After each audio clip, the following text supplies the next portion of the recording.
Cheers, the motion picture, is such a beautiful episode and rather emotional too. This is the 24th episode of the 5th season of Cheers. This is directed by Tim Berry.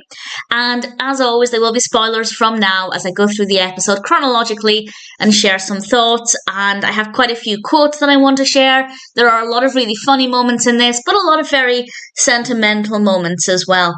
And it actually starts off with the opening establishing the main narrative, which doesn't happen that often.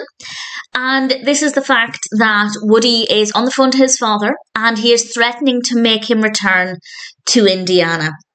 And I'd like to think that Woody would have stood up for himself and said, no, I'm not returning, this is my decision. But his father clearly has a lot of influence over him. His parents think that Boston is a dangerous place and that his friends are seedy lowlives.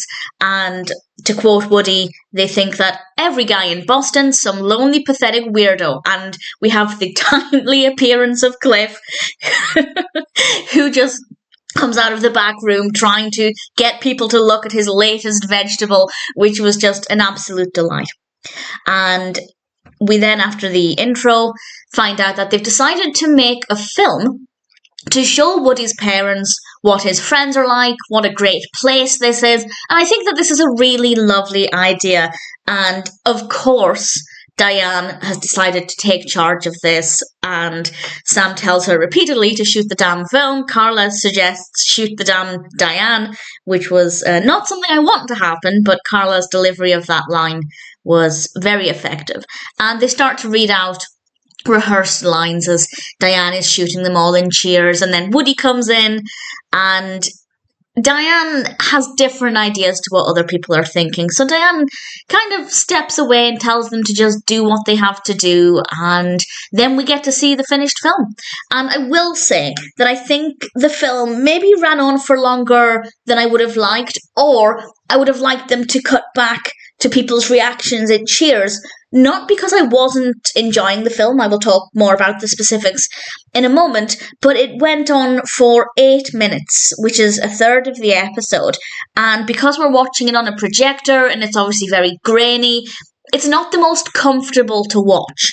So if they'd maybe cut back every now and then to the gang at Cheers to see their reactions or whatever, then I think I would have preferred it a little bit more, but because it is kind of grainy and I am not necessarily straining my eyes as such, but it's not obviously crisp and clear, and that's the intention, I do think that either it should have been a little bit shorter than 8 minutes, or maybe edited slightly differently with the gang at Cheers. But it's not really a big issue, more just something that I personally think is room for improvement. But actually the film is still chillingly beautiful, and particularly now that I've been to Boston. The first time I watched this episode I hadn't, but the scene, we get to see the camera walking down the steps to the entrance of the pub. And I've done that. I've walked down those steps and it just makes me so happy because it just instantly reminds me of that. Not that I ever forget that. I probably think of that on a daily basis. If you've never been, the pub itself, they actually play the Cheers theme in the entrance, and it's just, I won't go on about it, but if you get the chance to go, please do. It is, for me, one of the best moments of my entire life. And to see kind of that entrance in the footage here, we get to see a little bit of the outside of Fenway Park, which I also went to see. So it's a different experience for me now than it was the first time I watched that episode. And if you've been to Boston since the last time you watched this episode, absolutely, I think it will be a different, even more beautiful experience. And we get to see various very brief clips of certain things outside, and then we have Woody trying to convince his parents to let him stay so a dog doesn't die. Basically, he claims to have got a puppy. I don't know where this puppy came from. And is basically saying, well, I can't take the puppy back to Indiana, so we'll just have to kill the dog instead. You do need to suspend disbelief a little bit with some of their tactics. And Sam asks, what kind of dog is it? And Woody replies, what's the difference? He's gonna die.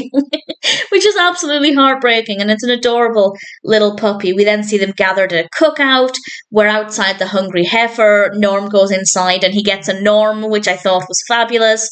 And then Frasier, it gets dark pretty quickly because Frasier is then doing a piece to camera and behind him, and they do actually cut back to Cheers at this point for a few words from Frasier.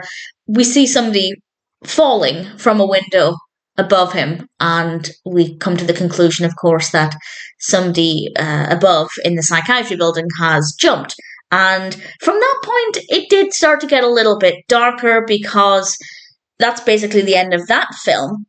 And Diane has some comments on this, of course she does. And the next thing we know, Diane has created an alternative film using some of the footage. And to Diane's credit, it's a much shorter film. And it is quite dark. And she uses a lot of stock footage. And we get to see Cliff's line from the previous film, or the gang's film, where he says, "Be sure to give some thought to the thousands of men and women in uniform," where he's obviously talking about postal workers. But then we get to see some very dark footage. I won't go into too much detail, particularly because I might use some words that YouTube might cause this video to be demonetized, but it gets pretty dark pretty quickly, and it almost, by the end of the film, by the end of Diane's film, it's kind of started to feel like propaganda. And I guess that's probably what she was going for, and she declares that her film is pure Diane Chambers, which is one way to put it. And it turns out she's already sent a copy of her film to Woody's father, which is not what anybody wanted to hear. And the next thing we know, Woody comes into Cheers and is saying goodbye. He's leaving. He's going back to Indiana. What on earth? And everybody's giving him things. Carla gives him an earring. Diane gives him a book. Norm gives him a six-pack and then ruffles his hair, which is adorable. And it's actually really emotional, even though I know what happens next, and I've obviously seen the episodes after this, I still found it to be really moving. And he leaves, and then the phone rings at Cheers, and it's Woody's father. And they rush out. I think it was Cliff rushed out to call Woody back in. And in true Woody fashion, it's so adorable. He bursts through the doors and says, "Hey guys, how have you been?" Which is so cute because he's been away for about a minute. And it turns out his father tells him that he can stay. He can stay in Boston. And this is because somebody sent his father a note. And this note said, "Let your son choose his own path, and it will always lead back to you." How beautiful is that? And of course, Woody asks who was it who sent the note. And nobody is owning up to it. And then we find out, well, it's very, very heavily implied that it was Al.